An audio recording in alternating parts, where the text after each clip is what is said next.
नमस्कार दोस्तों, मैं अंकुर उपाध्याय स्वागत करता हूं आप सभी का एक बार फिर से अपनी नई वीडियो में। दोस्तों, आज दिन की तीसरी बड़ी बिग ब्रेकिंग आप सभी के साथ शेयर करने जा रहा हूं।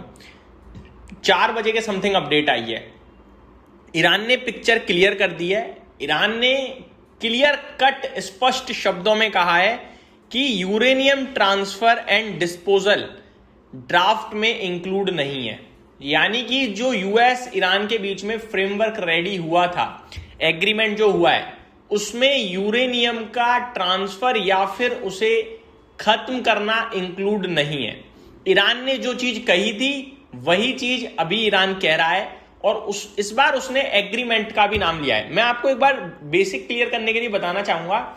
लास्ट वीक सैटरडे, ये जो वीक आया था सैटरडे, इसमें नहीं, लास्ट वीक जब डील को लेकर काफी ज्यादा बातचीत बन गई थी, तब खबर यह थी कि ईरान और यूएस एक इनिशियल फ्रेमवर्क पे, अनऑफिशियल फ्रेमवर्क पे पहुंचे हैं, तैयार हुआ है, जिसके तहत ईरान ये कह रहा था कि जो ईरान है वो स्ट्रेट ऑफ हॉर्मुज खोलेगा विद इन 30 डेज। जो यूएस है वो नवल ब्लॉकेड हटा देगा और अपनी मिलिट्री को धीरे धीरे कम करेगा ईरान के पास वाले बॉर्डर से। ये चीज कही थी ईरान ने। यूएस ने भी एग्री करा था कि उन दोनों के बीच में एक अनऑफिशियल एग्रीमेंट तैयार हो गया है। प्रेसिडेंट ट्रंप के अप्रूवल का वेट है, जिसमें यूएस अपनी मिलिट्री धीरे धीरे कम करेगा, Iran straight of Hormuz open करेगा 30 दिन के अंदर, जो भी माइंस उसने बिछा रखे हैं वो सारी, और रूट बिल्कुल क्लियर हो जाएगा शिप्स के लिए।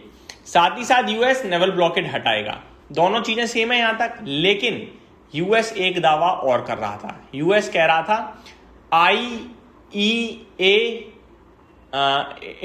आईई इंटरनेशनल जो एटॉमिक एजेंसी है, उनके सामने ईरान के छुपी हुई जो इनरिच्ड यूरेनियम है, जो छुपा हुआ नीचे दबा हुआ मट्टी में, उसे निकाला जाएगा, अनर्थ किया जाएगा और निकालने के बाद उसे तबाह किया जाएगा, खत्म किया जाएगा धीरे धीरे, जिससे फ्यूचर में ईरान न्यूक्लियर पावर के लिए या न्यूक्लियर प्रोग्राम के लिए रेडी ना हो पाए। तो ये सारी चीजें यूएस कह रहा था। अब ईरान ने क्लियर कर दिया है कि भैया यूरेनियम ट्रांसफर इस ड्राफ्ट एग्रीमेंट का है ही नहीं हिस्सा। इनफैक्ट ईरान तो ये कह रहा था कि अभी ये जो डील आ रही है ना फ्रेमवर्क 60 डेज के लिए, इस 60 डेज के अंदर न्यूक्लियर प्रोग्राम के लिए बात करी जाएगी कि उसमें क्या करना है क्या नहीं करना। तो अब तो दोनों चीजें क्लियर हो चुकी हैं। अब कि दोनों का मतभेद है भैया, दोनों एक पॉइंट पे अभी भी नहीं पहुंचे हैं। अब इस डील को लेकर और टेंशन बढ़ गई है। आज ईरान ने अटैक भी करा है कुवैत पे। कुवैत ने हालांकि सारे इंटरसेप्ट कर लिए, लेकिन ईरान की तरफ से तो अटैक हो ही गया ना भाई। दूसरी तरफ ईरान ने कंफर्म किया है कि नेगोशिएशन न्यूक्लियर मैटर पे कोई भी नहीं हुई है। और तीसरी तरफ बात अगर देखें तो अटैक, और जो इनके चीफ नेगोशिएटर हैं गालिबाफ, उन्होंने कहा है कि नवल ब्लॉकेड एंड इजराइल का जो एक्शन है लेबनान के ऊपर, वो सीज फायर का उल्लंघन है। ये सारी चीजें आई हैं। तो एक तरीके से देखा जाए तो मामला गड़बड़ हो रहा है दोस्तों, क्लियर कट। अब प्रेसिडेंट ट्रंप क्या कहते हैं उनका भी वेट रहेगा। वैसे तो उन्होंने आज ये कह दिया है कि ईरान बहुत इच्छुक है डील करने के लिए, तो ईरान ने अटैक कर दिया। लो, इच्छुक है तो कहने वाली बात यह है, इस समय सब शेर सवा शेर बने पड़े हैं, लेकिन कोई भी एक पॉइंट पे नहीं आ रहा है।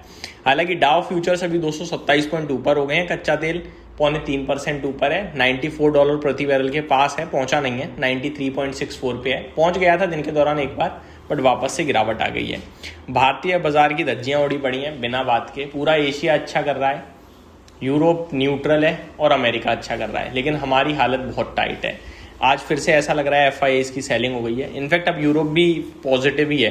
डेक्स ½ % ऊपर है, कैक फ्लैट है पॉजिटिव साइड पे, और फिटसी फ्लैट है नेगेटिव साइड पे। तो ज़्यादातर बाजार तो अच्छे ही हैं, लेकिन भारतीय बाजार की प्रॉब्लम आप सभी से छुपी नहीं है।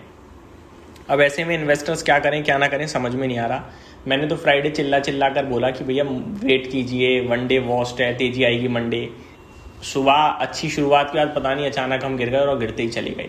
अब मैं अपने व्यूअर्स को कैसे कहूँ कि भाई इस गिरावट पे भरोसा मत करो, रोक के रखो, होल्ड करो। ये रुक ही नहीं रहा बाजार, कैसे कहूँ मैं? मेरी भी तो जवाबदारी है ना कि मैं अपने व्यूअर्स को क्या जवाब दूँ, क्योंकि ऐसे में लोग फ्रस्ट्रेट हैं। मैं कुछ बोलूँगा, आप भी कुछ बोल दोगे। मैं सिर्फ यही बोल सकता हूँ कि आपके सामने सारी चीज़ें मैंने शेयर करी हुई हैं। अब उसमें आपको कितना ट्रस्ट है कितना नहीं है देखने वाली बात है। डील दोनों के बीच में आ नहीं रही है, परेशानी दिख रही है हमें। लेकिन कच्चा तेल तो $94 के नीचे है ना, कच्चा तेल तो धीरे धीरे नीचे जा रहा है ना। तो कच्चा तेल जब नीचे जा रहा है तो परेशानी खत्म हो रही है हमारे लिए, और अगर परेशानी कम है तो फिर टेंशन नहीं लेनी है उतनी। बात करें दोस्तों बाकी चीज़ों के बारे में, तो मैं यही बोलूँगा कि बाज़ार में प्रॉब्लम है, डेफिनेटली है, लेकिन आपको सौदा बेचकर कुछ भी नहीं मिलेगा इस बाज़ार में। बेचने से आप नो डाउट 2-4 दिन खुश हो सकते हो, रिलैक्स हो सकते हो, लेकिन इवेंचुअली मुझे लगता है आप रिग्रेट करोगे, क्योंकि मार्केट ज़्यादा लंबे समय तक मुझे नीचे नहीं दिखता है। जब ग्लोबल मार्केट्स में तेज़ी है तो हम नीचे बेफिजूल क्यों जाएंगे और कब तक जाएंगे। मोर इम्पोर्टेंटली FIIs ने हमें फ्राइडे गिरा दिया सेलिंग के दम पर, चलता है, मंडे भी गिरा दिया सेलिंग के दम पर, ठीक है, एक दिन तो अभी आने वाला है जहाँ हम बूम करने वाले हैं, तो वेट कर लेते हैं, यही कहूँगा बस। उम्मीद करता हूँ डिटेल्स पसंद आई होंगी। Thank you so much for watching this video, have a great day guys.